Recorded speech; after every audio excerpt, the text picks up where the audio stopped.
All right, for more on how the markets are moving to kick off the trading session, we're joined by David Waddell, Chief Investment Strategist and CEO of Waddell and Associates.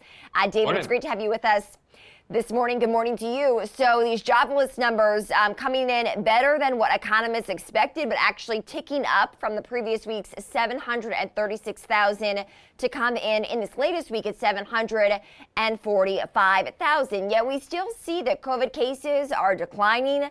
The vaccine rollout is accelerating. We just got that positive news from Johnson & Johnson about a week ago. When is this going to positively begin impacting the jobs market in a more meaningful way? Well, remember, a job is just a means to an end. It's income that you really care about. And so if we extend jobless benefits out to, August, October, and they end up being $400 a week over and above what you're receiving at the state level, the people who are losing their jobs are not losing their income. So the stimulus will more than offset, I think, what you're seeing in the current jobless claims. Plus, we've still got, other than Texas and Mississippi, I guess, mandates against shutting down some of the, hospitality services businesses. That's where most of the jobs are lost. I expect those to come back quickly. So we'll see more in the unemployment report we receive tomorrow. But, estimates are, unemployment will be back down to 5% by the end of the year. So I'm pretty bullish on the recovery in the jobs market for the reasons you cited. But I don't think it impacts the economy near term because you got stimulus offsetting it. Interesting. So unfortunately, the reality is in all of this that millions of people have entered poverty during the pandemic, likely because they are out of work. There is some stimulus to subside those losses, but we know there have been gaps and lapses when that stimulus has not actually been paid out, simply because in some cases people did exhaust those 6-month state unemployment benefits, and then the federal programs at times have dried up as well. David, let's talk about the impact on the stock market here, because now we see the major indexes turning into the green, higher fractionally. But we know there's been a lot of volatility of late and calls that we could even head lower from here in the stock market because we've seen such a strong run, especially in the NASDAQ, since those March 23rd lows. What is your projection for the volatility in the market from here? Well, the volatility in the stock market is a function of the volatility in the bond market. So right now, people are trying to figure out what inflation really will be, what the Fed's going to do about it, what the right level for interest rates will be. Here's something particularly unnerving probably for the multiples in tech, et cetera. The 10-year break-even inflation rate now is 2.2%. Historically, when it's been at this level, the 10-year yield has been about 2.5% to 3%. So if yields go up that much, that puts depressant on multiples. The highest multiples are in tech. That's the reason you're seeing the drawdown in the NASDAQ. Now, I don't think the 10-year is going to 2.5%. In fact, now you're seeing chatter, and we'll hear more about this today from Jerome Powell, that they may start selling short-term bonds, buying long-term bonds to sort of put a thumb on the long-term interest rate curve. So I think the volatility is fine. It gives us an opportunity to reload sentiment. Retail sentiment's gotten back to neutral. All of that's good. But I do think the large cap growth game is sort of over probably for a while, as I've said before. Okay, so where do you see opportunity in this market? It's amazing. I'm a stats person. So if you look at the pure style indices, the large cap growth pure style fund, which is tech heavy, is down about 3% year to date. The small cap value pure style fund's almost 30% higher year to date. So between 2000 and 2007, value won. Between 2007 and 2020, growth won. And so I think you can get into the value bunker and be very comfortable for a number of years. In fact, valuations and growth are like 30 times, and valuations and value are about 17, 18 times. So again, I like value. I like small cap, which is half the weighting of tech. And I also like emerging markets, which is a great story as the globe reflates. Global growth could be 6% plus this year. That's great for commodities. That's great for emerging markets. So that's where I'd go. So when it comes to the small cap value play, David, you feel confident. You must feel confident at this point that many of those companies are now going to make it to the finish line and come out of this pandemic in a way that they can sustain their business. Is that the case? Yeah, I do think that's the case because we're going to run GDP of sort of 6% plus, maybe 4% plus next year.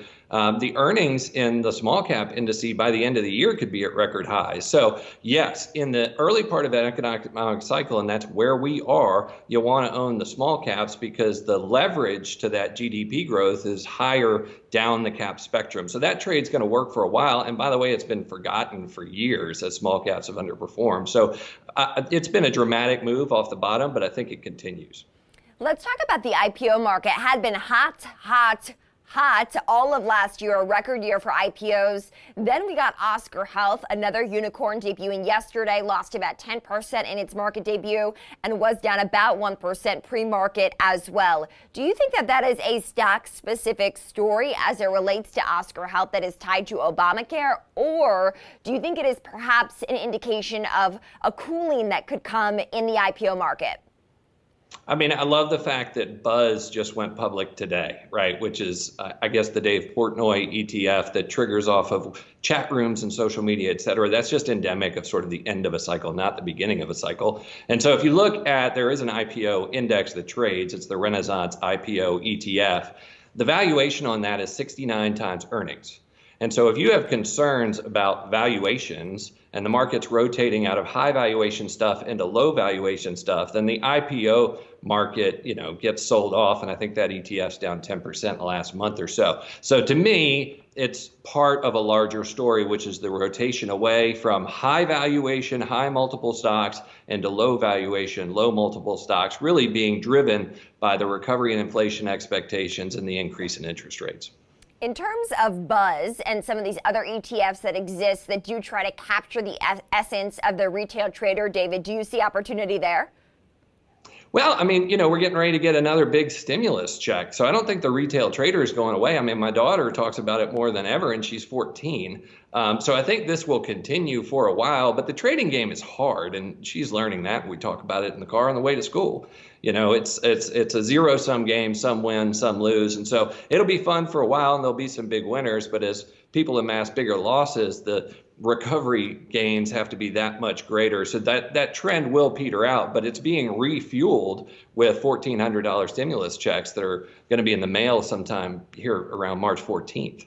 Is that a positive to the stock market? Because some of the volatility that we see, I think, has caused people to wonder, even with these stimulus checks, are stocks maybe not the favorite pick of the retail trader and even institutions and chief investment strategists like yourself, David? Or do you anticipate that some of those checks will make their way back into the market? I do think they make their way into the market. And by the way, as an old school economics guy, more supply of capital means higher prices. So everybody in the pool, right? The more people in the market, the better, because that's just going to push more. There's 6,000 stocks. You add more money, the stocks go up. So I'm happy about that. But it's not just stocks. I mean, it's all sorts of things. It's baseball cards, it's Bitcoin. I mean, you see it everywhere. And the fact that these people are in the balance sheet economy and building assets is fantastic. I hope it's sustainable. I'm just fearful that at the margin it may not be longer term. But in the near term, I think it continues, and I think that's fine. The surges and the crashes that we still see in stocks, GameStop continues to be one of them. Rocket Companies earlier this week, the owner of Quicken Loans and Rocket Mortgage. Is that a concern at all as a potentially destabilizing factor in this market? Only if it disrupts levered hedge funds, which was what happened in the first go round with GameStop. By this moment, most people have figured out how to de-risk against that. And so those are fun pockets of the market bouncing around. And if you want to play that game, go ahead and play. Some will win, some will lose. Like I said, it's zero sum. But I think the institutions have largely gotten out of the way there. So I don't view it as destabilizing. It did present a buying opportunity when, the levered funds were forced to sell, a month or so ago, and we took advantage of that. But at this point, I think that has kind of been arbitraged away.